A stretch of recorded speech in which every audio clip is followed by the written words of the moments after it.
se aude noapte tare.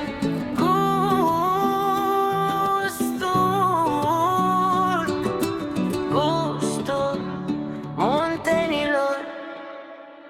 Din munții Carpați cobor cu dor în piept, aer curat, suflet liber, nu mă opresc. Dacii liberi ne-au lăsat focul aprins, în sânge tradiția niciodată stins. Păduri de brad, izvoare reci ca gheața, natura ne crește, ne dă iar viața. Sub cerul clar cu stele ca-n povești, simți cum rădăcina te cheamă să iubești. Hai, ridică mâna sus, simte vibrația. Asta-i România, asta-i senzația. Gustul muntenilor îl simți în inimă, autentic, viu ca focul din lumină.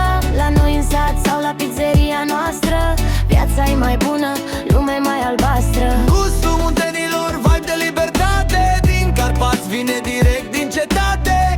Hai cu noi să simți natura și visul, asta-i tradiția, ăsta-i paradisul. La masa mare râsete și voie bună, pâine caldă, oameni care se adună. Rețete vechi cu gust adevărat, de la bunici din suflet le-am luat. Pizzeria noastră e loc de poveste, unde tradiția cu modernul se împlentește. Un remix de viață, un vibe natural, muntenii știu gustul original. La strandul frumos de lângă noi venim, apa termală ne ține tineri, zâmbim.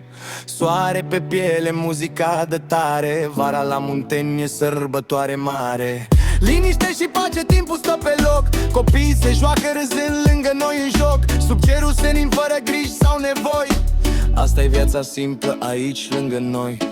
Ei, dracii liberi strigă peste timp, spiritul lor în noi e viu și limpede.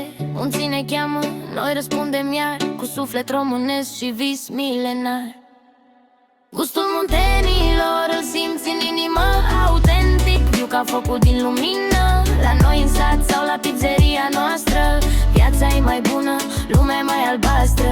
Gustul muntenilor, vibe de libertate, din Carpați vine direct din cetate. Hai cu noi să simți natura și visul, asta-i tradiția, ăsta-i paradisul.